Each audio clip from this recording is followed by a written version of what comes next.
Lens equation हम पढ़ते हैं, लेंस इक्वेशन।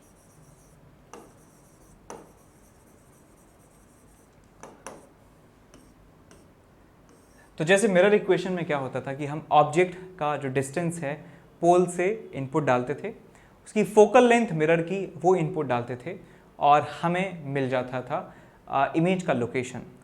बिल्कुल सिमिलरली कुछ ऐसा ही हम करने वाले हैं कि हमें एक ऐसा रिलेशन जो है हम लाएंगे, आपके सामने डिराइव करेंगे और उस रिलेशनशिप में हम डालेंगे आपको इनपुट डालेंगे साहब, ऑब्जेक्ट का जो लोकेशन है वो डालेंगे और लेंस की जो स्पेसिफिकेशन है, लेंस की ज्योमेट्री से रिलेटेड कुछ टर्म्स यहाँ पे हम इनपुट करने वाले हैं और हमें फाइनली मिलने वाला है इमेज का एग्जैक्ट लोकेशन। तो इसके लिए मैं मान लेता हूँ यहाँ पे एक लेंस है, डबल कॉन्वेक्स लेंस यहाँ पे मैं ले रहा हूँ और इस डबल कॉन्वेक्स लेंस की खास बात ये मैंने मानी है कि इसका जो रेडियस ऑफ कर्वेचर है R1 है और इस वाले पार्ट का रेडियस ऑफ कर्वेचर जो है वो R2 के बराबर है। एक ऑब्जेक्ट यहाँ पे रखा हुआ है, ऑब्जेक्ट O यहाँ पे रखा है और यहाँ से एक लाइट रे निकलती है, इस पहले इंटरफेस से रिफ्रैक्ट होती है, उसके बाद इस दूसरे सरफेस से रिफ्रैक्ट होती है और कहीं यहाँ जाकर मिलती है। इस पॉइंट पर एक लाइट रे जो यहाँ से सीधी निकल रही है, हम जानते हैं कि ऑप्टिकल सेंटर से जब लाइट रे निकलती है तो अनडेविएटेड निकलती ही चली जाती है, तो सीधी सीधी जो है ये बेचारी चली जाती है। और हम जानते हैं कि रिफ्रैक्टेड लाइट रे नंबर 1, रिफ्रैक्टेड लाइट रे नंबर 2, इन दोनों का जो इंटरसेक्शन पॉइंट है ये RR1 है बेटा, ये RR2 है, इनका इंटरसेक्शन पॉइंट क्या कहलाता है? इमेज कहलाता है। तो ये ऑब्जेक्ट है, ये इमेज है। ठीक बात? अच्छा, और मैं बात बताना चाहता हूँ कन्वेंशन की कि ये वाली डायरेक्शन को हमने पॉजिटिव माना है और इस वाली डायरेक्शन को नेगेटिव माना है, irrespective of the incident light का डायरेक्शन। हम हमेशा मान चुके हैं ना कि ये वाली डायरेक्शन पॉजिटिव है, ये वाली डायरेक्शन नेगेटिव हो, चाहे कैसा भी आपको क्वेश्चन दिया हो, ये पॉजिटिव, ये नेगेटिव, ये पॉजिटिव, ये नेगेटिव। अच्छा, ये वाली डिस्टेंस मैंने मान ली u के बराबर, और या फिर u मत मानो, ऐसी रहने दो ना। अब एक बात और देखें कि ये वाला जो कर्व पार्ट है जिसका रेडियस R1 है वो एक ऐसे स्फीयर से मिलके बना होगा, ये कुछ ऐसे स्फीयर से बना होगा, यानी कि इस वाले पार्ट का जो सेंटर ऑफ कर्वेचर है वो राइट डायरेक्शन में होने वाला है। मैंने मान लिया उसको C1 मान लिया, तो जो रेडियस ऑफ कर्वेचर है ये R1 इस डायरेक्शन में मेजर की गई है, तो यहाँ पे प्लस R1 इसको माना जाएगा। ठीक, ये R2 जो है, R2 वाला कर्व है वो इस वाले स्फीयर का पार्ट होगा जिसका सेंटर ऑफ कर्वेचर कहीं यहाँ होगा C2, और इस ऑप्टिकल सेंटर से, अच्छा ये ऑब्जेक्ट को OBG लिख देते हैं, इस ऑप्टिकल सेंटर से इस डायरेक्शन में हम मेजर करेंगे तो ये -R2 आपको मिलने वाला है। ठीक बात? यहाँ कर इसको एयर मान लेते हैं, बाहर एयर है, इस लेंस का जो मीडियम है उसका रिफ्रैक्टिव इंडेक्स म्यू है और बाहर एयर है। फिर से कुछ नाम दे देते हैं ऑब्जेक्ट को कह देते हैं ए है, ये ऑब्जेक्ट ए है और इमेज बन रही है आई पे। ठीक है, ये मान लेते हैं। तो अब हम क्या करेंगे कि पहले हम रिफ्रैक्शन करवाएंगे इस लाइट का पहले वाले सरफेस से हम इसका रिफ्रैक्शन करवाएंगे। कैसे करवाएंगे सर? कि हमने फॉर्मूला पढ़ रखा है कि यदि स्फेरिकल बाउंड्री यदि है दो मीडियम्स को अलग करने वाली, तो हम n2/v - n1/u = n2 - n1/r वाला फॉर्मूला लगा सकते हैं। तो यहां पे मैं लिखूंगा फर्स्ट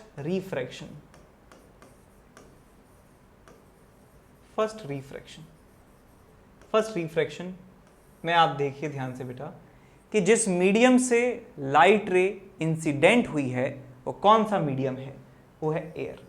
जिस मीडियम में रिफ्रैक्शन हो रहा है उसका रिफ्रैक्टिव इंडेक्स कितना है? म्यू।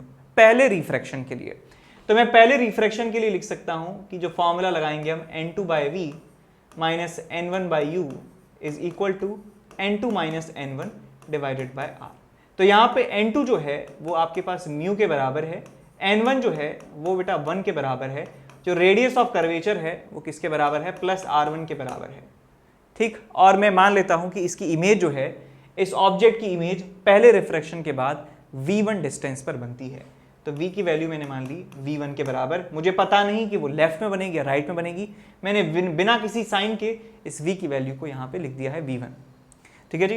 अब फॉर्मूले में डाल दो वैल्यू, तो आपको मिलेगा यहाँ से mu by v1 minus 1 by U. u की वैल्यू कितनी है, u की वैल्यू u ही है, u की वैल्यू u मान लेंगे भैया, ये u है, लेफ्ट डायरेक्शन में है तो नेगेटिव मानेंगे इसको। तो आपको मिलेगा minus of u is equal to n2 minus n1 mu minus 1 divided by r1। Equation number 1 आपको ये प्राप्त होती है। ठीक, इसके बाद हम बात करते हैं सेकंड रिफ्रैक्शन की।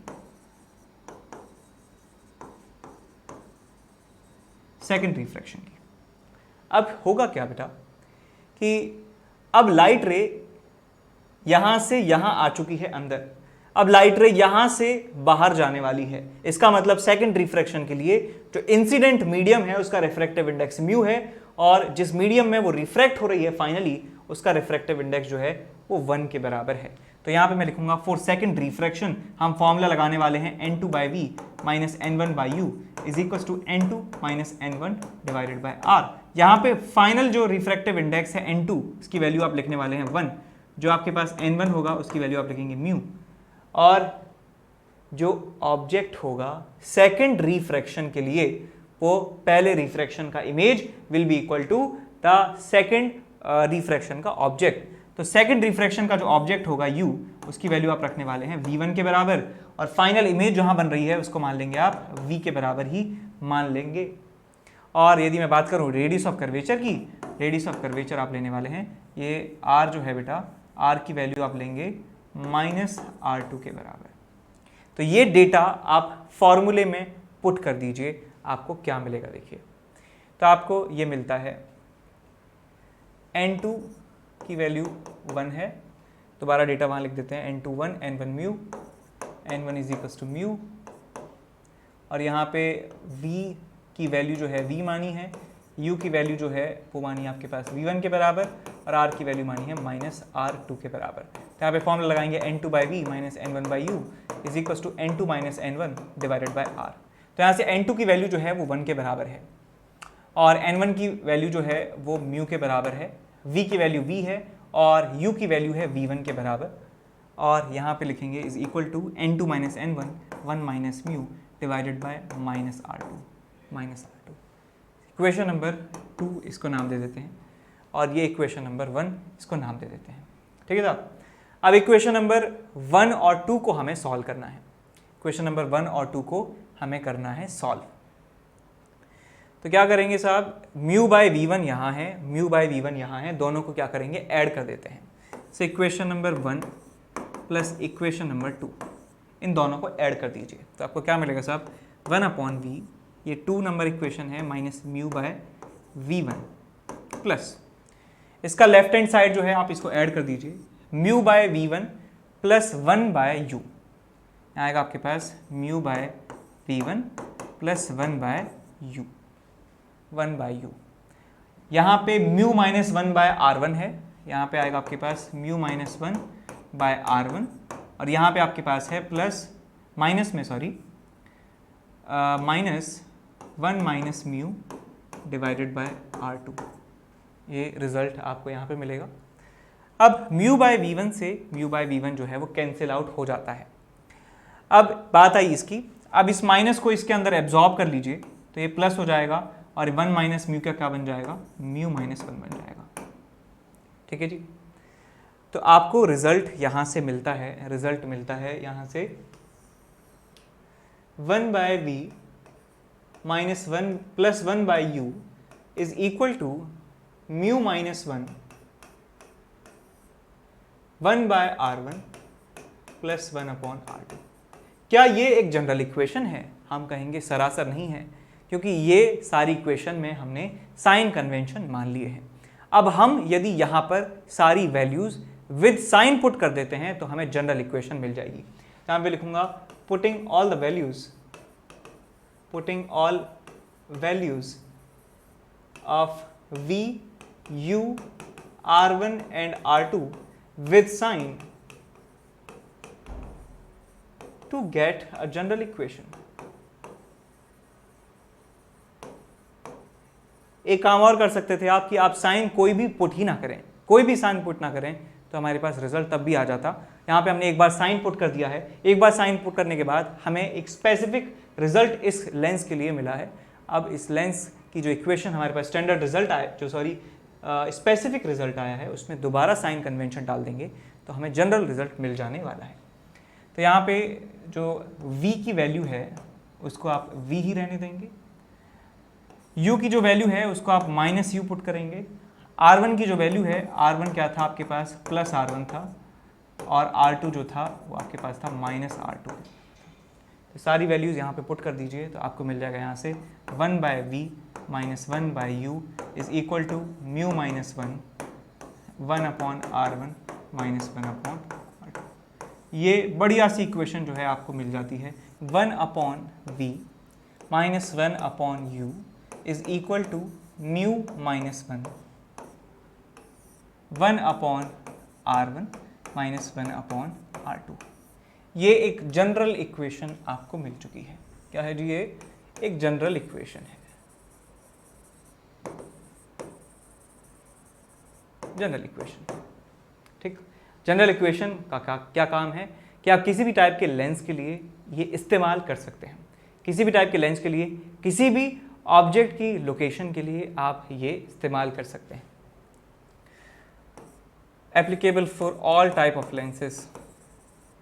एप्लीकेबल, आई थिंक जनरल का मतलब आप समझ गए कि क्या मतलब है इक्वेशन, कि जनरल इक्वेशन का क्या मतलब है। अब यहाँ पे सुनिए बेटा, यदि मैं कहता हूँ कि एक लेंस के लिए कि यदि ऑब्जेक्ट इन्फिनिटी पर है तो इमेज कहाँ बनती है? ऑब्जेक्ट यदि इन्फिनिटी पर है इसका मतलब parallel lines incident raise, parallel incident raise आपको मिल रही हैं, और पैरेलल इंसिडेंट रेज जब आती हैं तो वो मिलती हैं फोकस पर। तो हम इस इक्वेशन से फोकस की जो वैल्यू है वो निकाल सकते हैं। क्या कर रहे हैं एक बार देखिए, कि मान लेते हैं कि एक आपके पास कौन सा लेंस है, एक लेंस है साहब, और पैरेलल लाइट रेज इसके ऊपर आ रही हैं।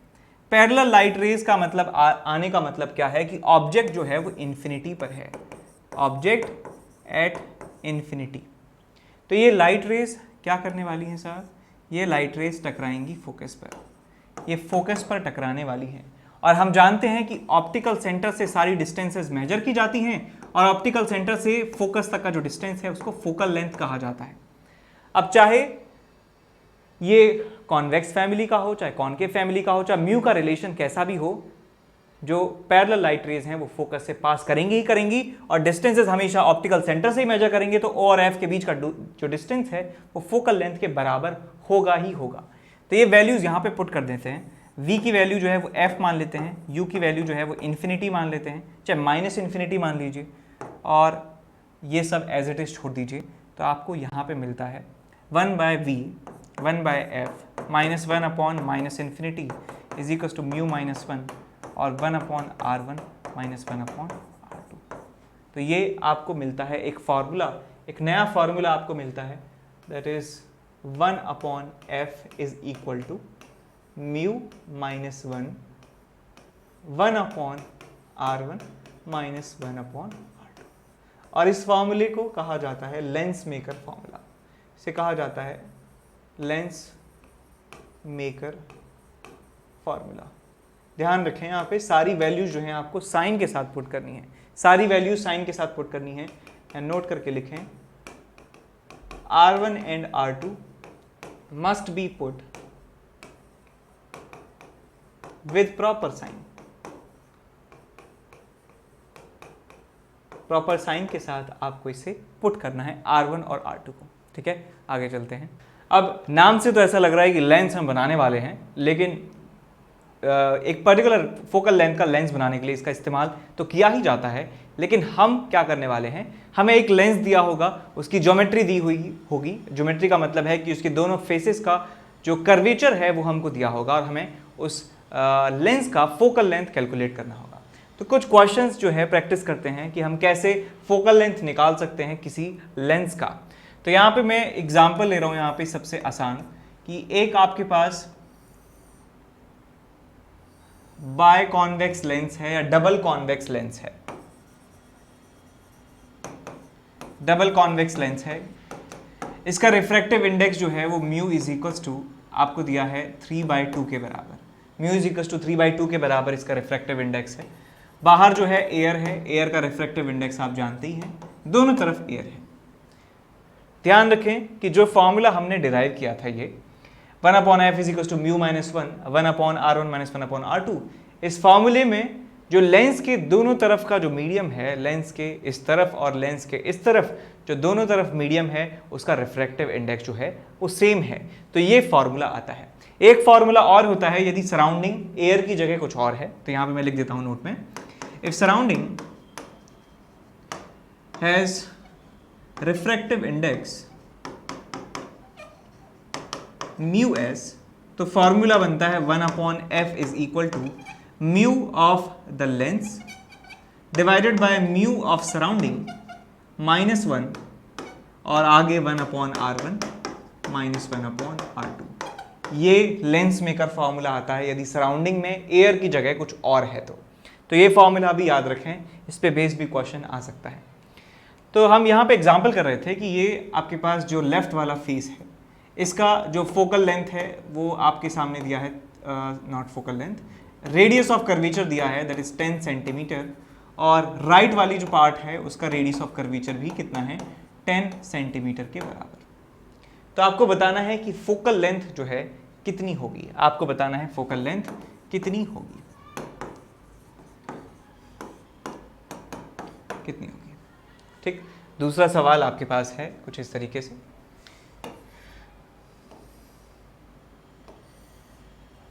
एक आपके पास दिया है प्लेनो कॉन्वेक्स लेंस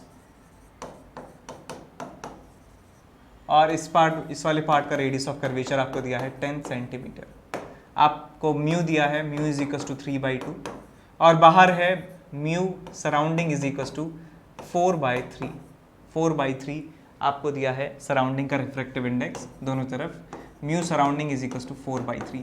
आपको बताना है फोकल लेंथ कितनी होने वाली है यहाँ।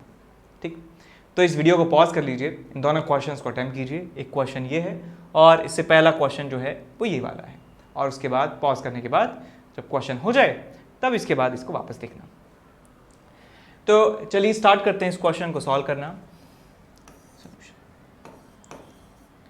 तो सबसे पहले आपको मानना ज़रूरी है क्या, कोऑर्डिनेट एक्सिस, आपको साइन कन्वेंशन यहाँ पे मानना ज़रूरी है। तो साइन कन्वेंशन हम अभी तक लेते हुए आए हैं, मैं लेते हुए आया हूँ, राइट साइड की तरफ जो क्वांटिटीज़ हैं उनको पॉजिटिव मानता आया हूँ और लेफ्ट साइड वाली जो क्वांटिटी हैं उनको नेगेटिव लेता आया हूँ, और मैं वही कन्वेंशन यहाँ पे फॉलो करने वाला हूँ। ज़रूरी नहीं है आप कोई भी कन्वेंशन फॉलो कर सकते हैं, लेकिन मैक्सिमम लोग यही कर रहे हैं तो हम भी यही कर रहे हैं। ठीक, तो मैं इस वाली साइड को मान रहा हूँ कि ये पॉजिटिव साइड वाली जो क्वांटिटीज़ हैं वो इस साइड वाली जो क्वांटिटीज़ हैं वो पॉजिटिव होने वाली है, और इस साइड में मेजर की जाने वाली क्वांटिटी जो है वो नेगेटिव होने वाली है। ठीक, ये जो इसका पहला वाला सरफेस है, ये वाला सरफेस ये बना है एक ऐसे स्फीयर से जिसका सेंटर है यहाँ पर, और इस पॉइंट से सेंटर की जो दूरी है उसे रेडियस ऑफ कर्वेचर कहा जाता है। तो इसका मतलब 10 सेंटीमीटर जो कहा है, जो रेडियस ऑफ कर्वेचर है, इसका मतलब ये वाली जो दूरी है, ये वाली दूरी वो 10 सेंटीमीटर के बराबर है, और क्योंकि वो इस सेंटर से राइट डायरेक्शन में मेजर की गई है तो इसका मतलब ये पॉजिटिव काउंट की जाएगी। तो ये +10 हम यहाँ पे लिखने वाले हैं, R1 की जो वैल्यू है वो +10 सेंटीमीटर के बराबर है। ये वाला R1 होता है, ये वाला R2 होता है फॉर्मूले में, लेंस मेकर फॉर्मूले में। ठीक, उसके बाद बात करते हैं जो राइट वाली सरफेस है वो मिलके बनी है कुछ इस तरीके के स्फीयर से, जिसका सेंटर ऑफ कर्वेचर यहाँ पर होगा, वो भी 10 सेंटीमीटर है रेडियस। तो यहाँ से 10 सेंटीमीटर लेफ्ट साइड में है तो ये माइनस इसको काउंट किया जाएगा। तो यहाँ पे मैं लिख सकता हूँ R2 की जो वैल्यू है वो कितनी है, -10 सेंटीमीटर के बराबर। जो म्यू है लेंस का जो रिफ्रैक्टिव इंडेक्स है वो है 3/2 के बराबर। तो मैं यहाँ पे फॉर्मूला लगा सकता हूँ बड़ी आसानी से, तो आपको मिलेगा 1/f is equal to mu -1 1/r1 minus 1/r2। तो यहाँ से मिलेगा आपको 3/2 -1 1/r1 माइनस 1/r2। तो ये 1/10 और माइनस ऑफ -1/10, ये माइनस माइनस प्लस बन जाएगा, तो 1/10 और 1/10 2/10 हो जाएगा। तो आपको मिल जाएगा 1/f is equal to 1/2 into 2/10। 2 से 2 चला गया, आपको मिल जाएगा यहाँ से f is equal to 10 centimetre. तो फोकल लेंथ 10 सेंटीमीटर आपको यहाँ पे मिलने वाली है। ठीक है साहब। इसके बाद आगे चलते हैं दूसरे सवाल की तरफ। आपके पास एक प्लेनो कॉन्वेक्स लेंस दिया हुआ है और इसके दोनों तरफ जो मीडियम है वो उसका रिफ्रैक्टिव इंडेक्स 4/3 है, इसका रिफ्रैक्टिव इंडेक्स 3/2 है। ये वाला पार्ट जो है ये 10 सेंटीमीटर इसका कर्वेचर है। ये वाला पार्ट जो है ये प्लेन है। मैंने आपको लिखवाया था कि प्लेन सरफेस का जो रेडियस ऑफ कर्वेचर है वो इनफाइनाइट होता है। इसका मतलब क्वेश्चन में दिया है कि ये वाला जो पार्ट है R1 वो किसके बराबर है, प्लस ऑफ 10 सेंटीमीटर के बराबर, और जो R2 है वो इन्फिनिटी के बराबर है। ठीक, समझ गए यार। फिर से वही किया है सर ने कि ये वाली साइड जो है वो पॉजिटिव मानी गई है, ये वाली साइड जो है नेगेटिव मानी है। तो ये वाला जो कर्व है इसका सेंटर यहाँ पर होगा, यानी कि यहाँ से इस डायरेक्शन में मेजर करेंगे प्लस 10 सेंटीमीटर, और ये इनफाइनाइट इसका रेडियस है, और रिफ्रैक्टिव इंडेक्स जो लेंस का है वो है 3/2। जो सराउंडिंग का रिफ्रैक्टिव इंडेक्स है, सराउंडिंग का रिफ्रैक्टिव इंडेक्स 4/3 है।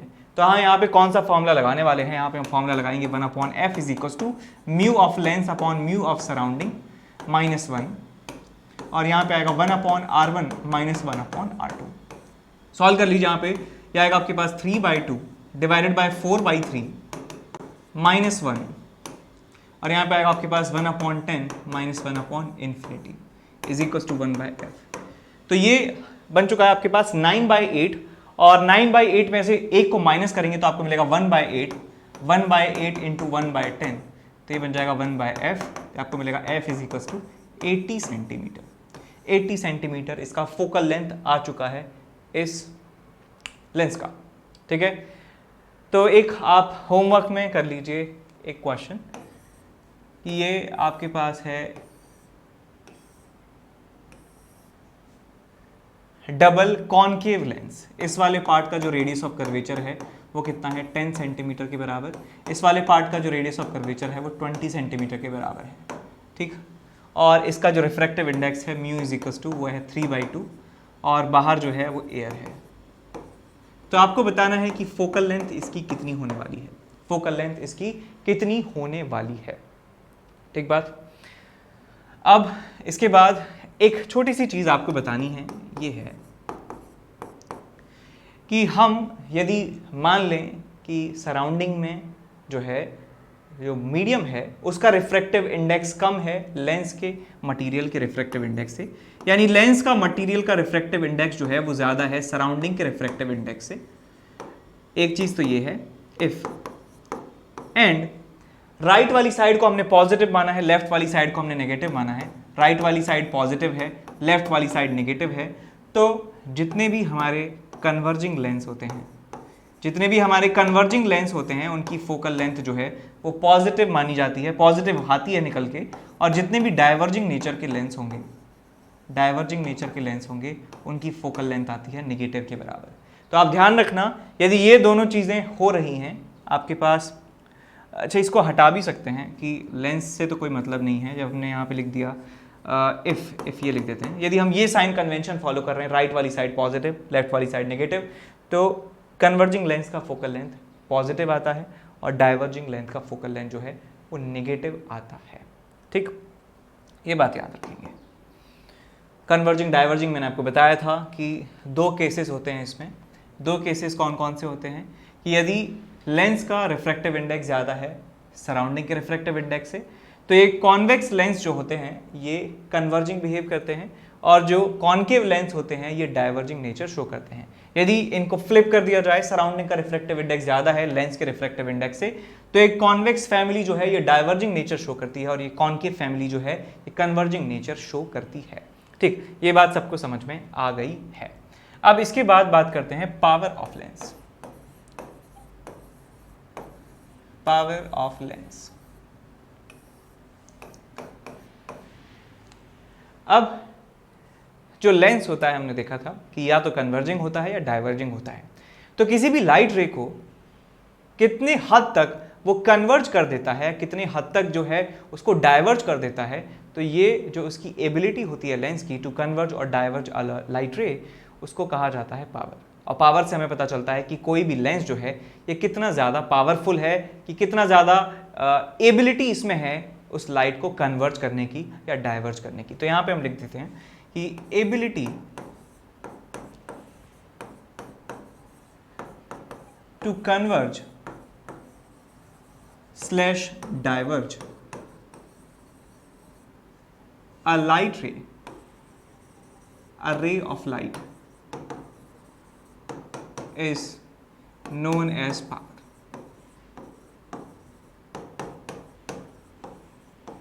Power of lens. अब इसे डिफाइन किस तरीके से किया जाता है यहाँ पे देखेंगे। तो यहाँ पे मेरे पास एक लेंस है, converging lens, typical converging lens, और यहाँ पे एक पैरेलल लाइट की जो रे है वो जा रही है, एक पैरेलल लाइट रे जा रही है। तो हम जानते हैं कि ये पैरेलल लाइट रे जो है ये सेकंड प्राइमरी फोकस से पास होती है, ये फोकस से पास होती है, ठीक। तो इस रे का जो ओरिजिनल पाथ था वो था ऐसे, क्योंकि ये रे पैरेलल जा रही थी, प्रिंसिपल एक्सिस के पैरेलल जा रही थी, तो इसका जो एक्सपेक्टेड पाथ था वो ऐसे था। लेकिन लेंस ने क्या किया, इसको डेविएट कर दिया है, इसको डेविएट कर दिया है अपने पाथ से, इसको भटका दिया है। मैं इस एंगल को मान लेता हूँ डेल्टा के बराबर, इस एंगल को मान लेता हूँ डेल्टा के बराबर। यदि ये एंगल डेल्टा के बराबर है तो मैं कह सकता हूँ ये वाला एंगल भी कितना होगा, डेल्टा के बराबर होगा। ये वाला एंगल भी डेल्टा होगा, ये वाला एंगल भी डेल्टा है। अब मैं मान लेता हूँ कि ये वाली हाइट जो है वो h के बराबर है, ये वाली हाइट h के बराबर है, और यहाँ से लेके फोकस तक की जो लेंथ है वो कितनी है, फोकल लेंथ के बराबर है। तो यहाँ पे मैं 10 डेल्टा की वैल्यू लिख सकता हूँ, 10 delta is equal to h upon f। और यदि मैं मान लेता हूं कि ये 1 मीटर की दूरी पर आ रही है, यदि मैं मान लेता हूं कि ये 1 है, h की वैल्यू 1 है, h की वैल्यू 1 है, तो मान लेता हूं if h is equal to 1, और मैं मान लेता हूं कि ये पैरेक्शियल रे है, यानी कि ये प्रिंसिपल एक्सिस के बहुत पास है, और तो मैं यहां पे मान लेता हूं if delta is very small, delta is small, तो आप यहाँ पे देख सकते हैं क्या होगा आपके पास कि 10 डेल्टा को डेल्टा लिख सकता हूँ, 10 डेल्टा को डेल्टा लिख सकता हूँ, h को लिखूंगा मैं 1 के बराबर, और ये आ जाएगा आपके पास f। ये डेल्टा जो है वही कहलाता है आपका पावर, ये कहलाता है आपका power. So power of lens is equal to 1 upon f, power of lens is equal to 1 upon f. और यहाँ पे जो है कन्वर्जिंग लेंस जो होते हैं, कन्वर्जिंग लेंस का जो पावर है वो पॉजिटिव होता है, और जो डाइवर्जिंग लेंस होते हैं, डाइवर्जिंग लेंस उसकी पावर जो है वो नेगेटिव होती है। कन्वर्जिंग लेंस का पावर पॉजिटिव, डाइवर्जिंग लेंस का पावर नेगेटिव, या आप ऐसे याद रख सकते हैं power is equal to 1 upon f. आपको फोकल लेंथ रखनी है with sign, with proper sign आपको फोकल लेंथ रखनी है, आपको पावर उस लेंस की पता चल जाएगी, ठीक। और दूसरी बात यहाँ पर यह है कि पावर का जो ऐसा यूनिट होता है वो डायोप्टर होता है। पावर का जो ऐसा यूनिट होता है, पावर का ऐसा यूनिट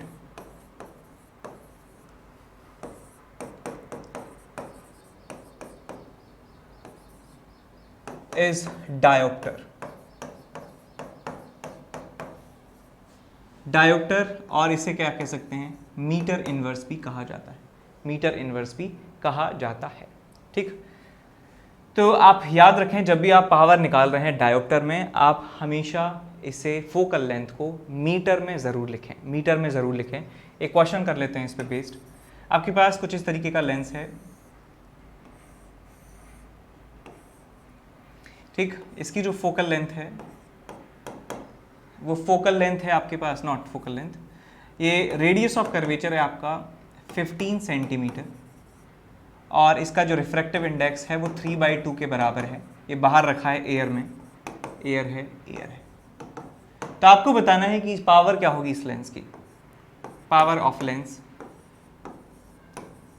आपको बतानी है कितनी होगी, पावर ऑफ लेंस बतानी है कितनी होगी। तो यहाँ पे आप देख सकते हैं कि यदि हम लेंस फार्मूला यहाँ पर लगा दें, लेंस फार्मूला यहाँ पे लगा दें, तो ये वाली साइड पॉजिटिव है, ये वाली साइड नेगेटिव है, ये आपके पास रिफ्रैक्टिव इंडेक्स 3/2 है। तो यहाँ पे लिख सकता हूँ मैं कि ये जो रेडियस है R1 ये कितनी है, -15 सेंटीमीटर। समझ गए सब लोग कैसे -15 लिख दिया मैंने, कि ये वाला जो कर्व है, ये वाला जो कर्व है इसका सेंटर जो है यहाँ पर है, तो इस ऑप्टिकल सेंटर से हमें लेफ्ट में मेजर करना पड़ रहा है इसे, तो ये लेफ्ट की वजह से ये -15 हो गया है इसका रेडियस। सो R1 की वैल्यू हो चुकी है -15 और R2 की वैल्यू हो चुकी है इन्फिनिटी, और यहाँ पे रिफ्रैक्टिव इंडेक्स जो है लेंस का वो है आपके पास 3/2। सराउंडिंग का रिफ्रैक्टिव इंडेक्स कितना है, 1 के बराबर है। तो यहाँ पे लेंस फॉर्मूला आप लगाएंगे तो आपको मिलेगा 1/f इज इक्वल्स टू 3/2 -1 को मिलेगा 1/-15 -1/∞। ठीक, तो यहाँ से आपको मिलता है f is equal to -30 centimetre. अब इसे मीटर में बदलना ना भूलें जी। इसको मीटर में बदलने के लिए हम क्या करेंगे, 100 से इसको डिवाइड कर देंगे तो मिल जाएगा आपके पास 0.3 मीटर। ये आपके पास आई फोकल लेंथ। और पावर निकालने के लिए क्या करेंगे, power is equal to 1/f, so 1/-0.3 ये पावर आपको मिलेगी। और पावर ये नेगेटिव है, इसका मतलब ये जो लेंस है किस नेचर का है, ये डाइवर्जिंग नेचर का लेंस है। ठीक, समझ गए सब लोग। आगे इसके बाद चलते हैं कि कॉम्बिनेशन ऑफ लेंस पढ़ते हैं। Combination of lens, combination of lens. अब यहाँ पे लेंस के आगे स्टार लगा हुआ है, तो एक तो स्टार का मतलब है कि यहाँ पे थिन लेंस की बात करेंगे और लेंसेज जो है वो कांटेक्ट में होंगे, लेंस इन कांटेक्ट। अब स्टार को हटा सकते हैं चाहे तो आप। तो यदि एक से ज़्यादा लेंसेज जो हैं वो पास पास रखे हैं, एक दूसरे से कनेक्टेड हैं, तो हम उनका इक्विवेलेंट फोकल लेंथ निकाल सकते हैं। क्या फॉर्मूला है आपके पास कि मान लीजिए आपके पास बहुत तरीके के लेंसेज हैं, एक लेंस ऐसे, दूसरा लेंस ऐसे, तीसरा लेंस ऐसे, इस तरीके से लेंसेज जो हैं वो साथ साथ रखे हैं। इसका फोकल लेंथ f1 के बराबर है, इसका फोकल लेंथ f2 के बराबर है, इसका फोकल लेंथ f3 के बराबर है। इनकी इंडिविजुअल फोकल लेंथ आपको क्वेश्चन में दी हुई है।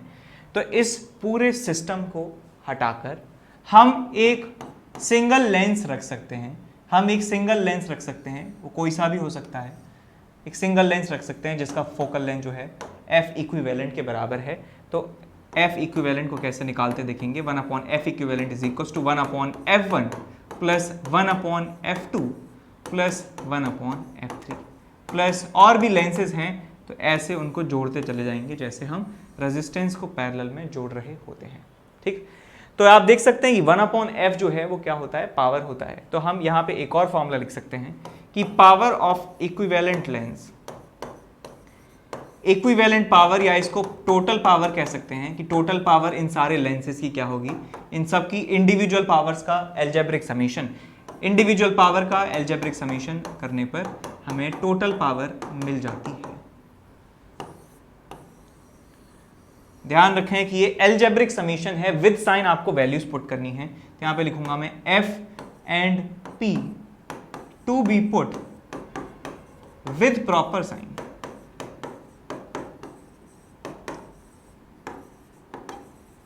प्रॉपर साइन के साथ जो है आप इनको पुट करना है आपको। ठीक है बात। एक बात और है, टोटल मैग्निफिकेशन एक क्वांटिटी है, टोटल मैग्निफिकेशन वो भी आप याद रखें।